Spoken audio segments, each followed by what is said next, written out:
Hi, ఇలా మీ ముందుకు రావడానికి కారణం విశ్వంభర.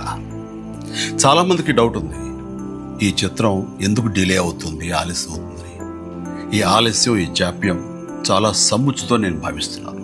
ఎందుకంటే ఈ చిత్రం సెకండ్ హాఫ్ మొత్తం విఎఫ్ఎక్స్ అండ్ గ్రాఫిక్స్ మీద ఆధారపడి ఉంది. మీకు అత్యున్నతమైన ప్రమాణాలతోటి, ద బెస్ట్ క్వాలిటీతోటి ఇది మీ ముందుంచాలి, మీకు అందివ్వాలన్న దర్శక నిర్మాతల ప్రయత్నమే ఈ జాప్యానికి ప్రధానమైన కారణం. ఎలాంటి విమర్శలకు తావివ్వకుండా శ్రద్ధాశక్తులతో తీసుకుంటున్న సముచితమైన సమయం ఇది. ఇక ఈ చిత్రం గురించి చెప్పాలంటే ఇది ఒక చందమామ కథలా సాగిపోయేటటువంటి అద్భుతమైనటువంటి కథ. ముఖ్యంగా చిన్నపిల్లలకు, మరీ ముఖ్యంగా పెద్దవాళ్ళలో ఉండే చిన్నపిల్లలు ఉంటారే, వాళ్ళని సైతం ఇది అలరిస్తుంది, వినోదపరుస్తుంది.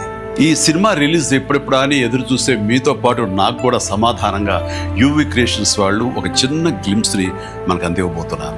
అది నా పుట్టినరోజు సందర్భంగా ఒక రోజు ముందు, అంటే ఇక్కడి నుంచి కొన్ని గంటల తర్వాత, ఆగస్టు 21 సాయంకాలం 6:06 అంటే కొన్ని గంటల వ్యవధిలో అది మన ముందు ఉంచుతున్నారు. అది మనల్ని ఖచ్చితంగా ఆకట్టుకుంటుందని నమ్మకం నాకైతే ఉంది. గ్లిమ్స్ వస్తుంది, అది మనల్ని అలరిస్తుంది. అది సరే, ఇంతకీ రిలీజ్ ఎప్పుడు చెప్పట్లేదే, అది కొంచెం లీక్ చేస్తున్నాను. చిన్నపిల్లలు, పెద్దవాళ్ళు ఉండే చిన్నపిల్లలు దీన్ని ఎంజాయ్ చేసే సీజన్ సమ్మర్ సీజన్, వచ్చే వేసవి 2026 వేసవి నాడు ఈ సినిమా మీ ముందు ఉంటుంది.